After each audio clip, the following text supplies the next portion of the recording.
Boom, boom, boom, boom, boom, boom, boom, boom, boom, boom, boom, boom, boom, boom, boom, boom, boom, boom, boom. I would walk 10 miles on my hands and knees. Ain't no doubt about it, baby, it's you I aim to please. I would wrestle with a lion and a grizzly bear. It's my life, baby, but I don't care. Ain't that tough enough? Doom, doom, ain't that tough enough? Ain't that tough enough? Doom, doom, baby, tough enough. I would work 24 hours, 7 days a week, just so I could come home and kiss your cheek. I love you in the morning and I love you at noon. I love you in the night and I'd take you to the moon. Ain't that tough enough? Doom, doom, ain't that tough enough? Baby, tough enough. Baby, tough enough. Hey guys, 75150 here, jamming with the fabulous Thunderbirds from the 1980s. These guys, they were just out there. They were working man's band. Thunderbirds, fabulous Thunderbirds. Talking about being tough, man. Ain't it tough enough? We've got here some gold and some silver to remind you stackers out there, it is tough being a stacker. You guys know exactly what I'm talking about. Your family and your friends, sometimes they think you're a little weird.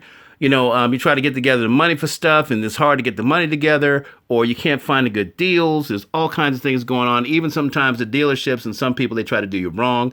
So you got to look out for all these hazards. You got to make sure you don't get bad bullion. You got to make sure that you get the best deal. You got to make sure that you can get enough in your stack in time. Guys, things is winding down. Things are winding down. It's getting a little crazy out there. And we've got tonight the various fractional gold pandas because I want to talk a little bit about China. All right, I want to talk a little bit about China and what their attitude is going to be going here into the future, because a lot of people seem to be pointing the fingers at them as far as what's happened with this bioweapon I call, and you guys call, Corona or COVID-19. We're supposed to do all kinds of trade with them. We were supposed to, kind of head into the future with them. They were going to continue being our manufacturers, and we were going to buy all their stuff. And now all that's kind of gone out the window. It's kind of gone out the window. And I guess my question for you guys as stackers, and this is a little bit of a preview for tomorrow morning, the silver is, do you think that pandas, silver or gold, are going to decrease in desirability? I mean, I still desire pandas, and there is a nice 2017 gold panda. A little quick aside about the pandas in China. And so here's the 2012. Here's the 2014, right? 2012's got the mom and baby on it. They do that from time to time, right? When you got up to 2015, it's 2014, and this is the 2015. You got up to 2015. Was that 17? Yeah, 2015. That's when they didn't put any markers on the coin at all, and they were going to the future with metrics. So they're going to go with metrics. They're going to go away from, say, these right here are 10th ounce, and these over here are 3 grams, which is less than 10th of an ounce, right? But if you talk to any of the retailers, they'll treat them as if they're 10th ounce, even though you're getting a full gram less, I think, in silver. In gold when you buy one. Anyway, so they changed those denominations for silver and gold in China in 2015 from the standard system, which is tenths and quarters and halves and ounces, to the metric system, which is grams, of course, 3 gram for tenths and 8 gram for quarters and 15 gram for halves and 30 grams for an ounce, which is not an ounce. It's 30 grams and an ounce is 31 grams. All right, so anyway, all that aside, do you think pandas are going to become more desirable or less desirable given the backdrop that we had with this coronavirus, meaning that it came out of Wuhan, China. All right. And some people think it was an engineered bioweapon that got out of control, got away from them, and caused a lot of problems. I don't know about that. I do know that I'm pretty convinced that it did originate out of China. And so what is going to be the world's attitude towards China? Are they not going to want any more Chinese? No more Chinese? Are they going to have a little bit and they get hungry 20 minutes later? Haha, poor joke. But at the same time, seriously, is that going to have an effect on people's desire for the bullion? I hope not. I hope it has a positive effect because I've got quite a bit of it. I've got some fractional pandas here and stuff. I didn't bring them all out, but I bought some out, and I've got quite a bit of Chinese silver. I've even got some of the Qian restrikes, which I think are pretty cool. So that's my question, you guys. If anyone wants to comment on it, do you think, given the outbreak coming out of China, pretty evident that it's going to have a positive or negative effect on the desirability of Chinese bullion, Chinese coins, gold and silver? Okay. Enough about that. So, yeah, you do have to be tough to be a stacker, man, today.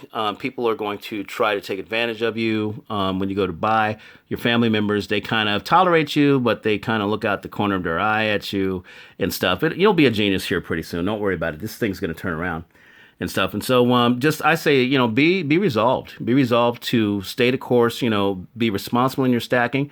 If that's your deal, you'll be reckless in your stacking, but you can manage your debt. Go ahead and do that. We'll talk about that tomorrow, credit. And so, but just by all means, get the metal in your stack because, guys, I've said this repeatedly, it's the only vehicle that's going to get you from one side to the other. This dollar paradigm that we're in, it's not going to last. They're going to print this thing into oblivion, and when they do, we're going to go on to something else. If you do not have a medium of exchange that has been money for 6,000 years in your possession at the time when they switch from dollars to whatever the heck the new currency is, you will have to start from ground zero. I don't care how much debt you have. I don't care how much dollar wealth you have. That wealth will evaporate. The debt will evaporate too, which is good. So maybe you'll just break even. But now you're even at the beginning of a new financial system. And that means you're going to have to work your ass off again to try to get up to speed and to get ahead. But if you have the vehicle to do that, you won't have to. It's like somebody, two people build a house in Hawaii next to Pinatubo. Yeah, I think that's the volcano there. Kilauea. Okay, two people build houses close to Kilauea. One house, is built of stone, and the other house is built of wood.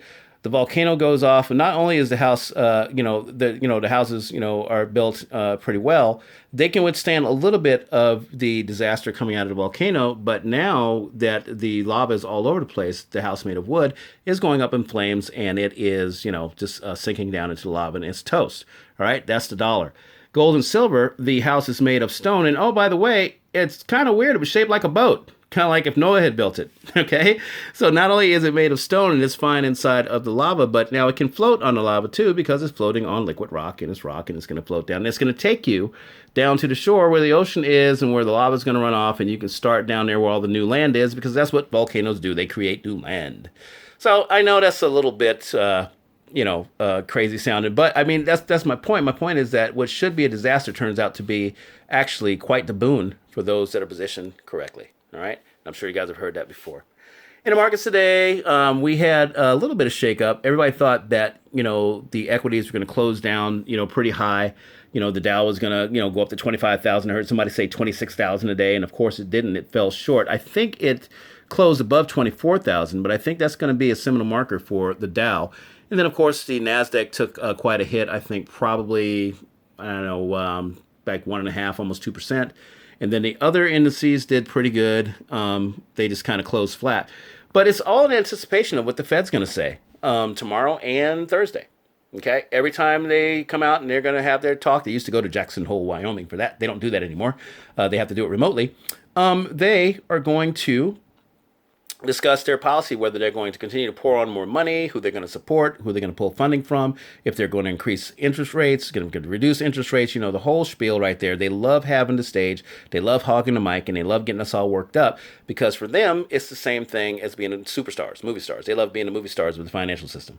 They hold all the money now, so they get to, shine like a lot of celebrities do. Anyway, that being the case, I like to talk about the different metals here and how I have accumulated a lot of metal by playing the ratios. Now we have gold here and we have silver.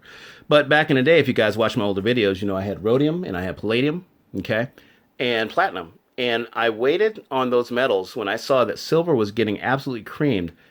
I started taking those metals, and when the silver to rhodium ratio got up to, I think it was something like 550 to 1, that's when I decided, it's time to sell rhodium and buy silver. Now, mind you, I had bought rhodium when it was 72 to 1 and sold it at 550 to 1.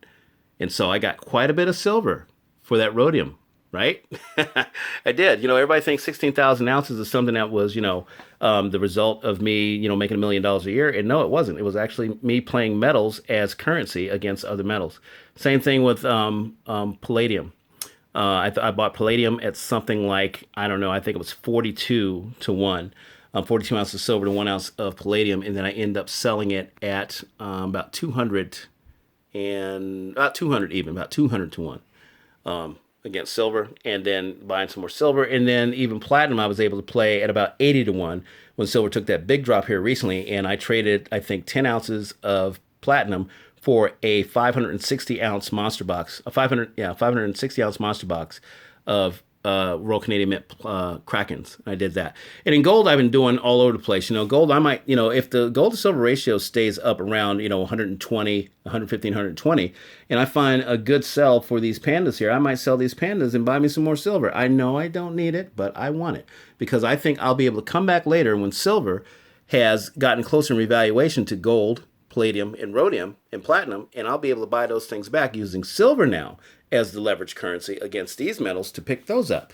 And then I'll have my mix back again. I'm not as diversified as I used to be, but I like to be again. And I hope silver can help me do that. So instead of having 6 ounces of rhodium, I'll have 20. Instead of having, 10 ounces of palladium, I'll have 30. Instead of having 10 ounces of platinum, I'll have 50. And still have something on the order of maybe, 10,000, 9,000, 10 ounces of 10,000 ounces of silver, and possibly even 50 ounces of gold, depending on how strong the revaluation is with silver to gold. All right. So when that happens, I'll be glad to go ahead and send some silver back and turn it into other metal, because I am silver 5150, but I do like all the metals, and I think they all have a great place in the future. So that's going to be my play, and I'll keep you guys posted on that. But I am going to continue buying silver if I can find good deals. Now We Ride, which is one of my subscribers today, pointed out to me that she saw some, or they saw some, what was it? It was kangaroos today for under $20, out the door. And I think that's from JM Bullion. So kangaroos, man, kangaroos are really, they're good sovereign coins from the Perth Mint.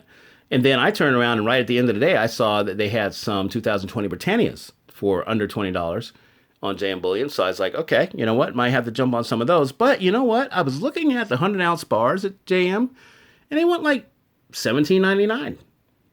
So that's $17.99 out the door per ounce for, silver. And I've had 100-ounce bars in the past, and I just kind of went, these things, they're too hard to mess around with. People are going to ask questions. They're going to get tested. All this stuff and everything, and people aren't going to want to deal with them because they're too big to purchase anything. It's like owning an ounce of gold, which, by the way, a 100-ounce bar of silver retail is exactly the same price as an ounce of gold retail. Isn't that crazy? I've been stacking long enough to know that that's something that I had never seen before, which I think is absolutely nuts.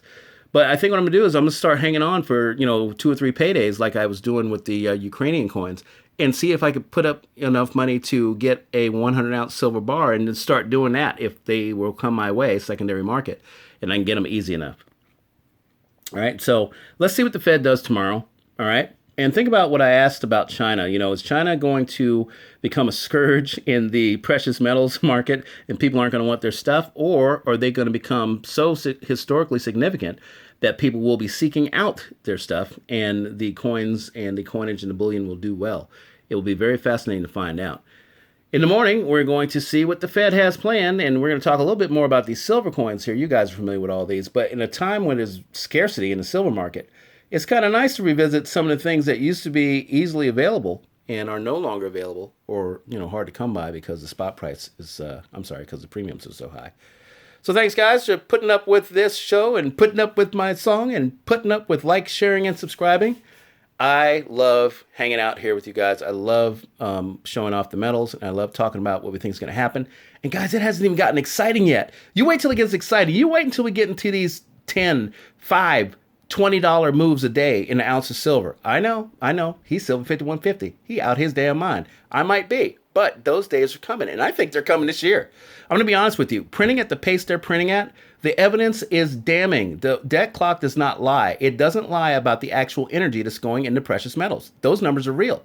The spot price, well, that's set by the COMEX, who has a stake in keeping the price low, so they won't have anybody ask for delivery. But guess what? The contracts are expiring and people are asking for delivery and they're running out of metal. So all these things are converging. Mines have shut down, like Peru, Chile, and Mexico, that comprise, I think, at least probably 40% of the world's silver production. They have either cut back or shut down or slowed down or on the way back or something like that. But it's going to be a huge supply chain gap in that if they decide to start mining again. And so all these things are going to converge probably at the same time to make silver and gold, to a degree, even more explosive in terms of their revaluation. And it's going to be some good stuff to watch. We're going to have so much stuff to talk about. We ain't going to be able to do it all. All of us out there, all of the excellent channels out there that I watch, and you know who you are, we all going to be reporting our asses off trying to keep up with everything as our stimulus checks roll in bi-weekly, right? $5,000 stimulus checks bi-weekly. We'll take those, right? Because we know exactly where to put them. People are like, I got too much cash. I don't know where to put it. Give it to me. We know what to do with it. Yay. All right, guys. Silver 5150. Trying not to go off the deep end here, but probably too late. So I'll see you guys tomorrow. Take care.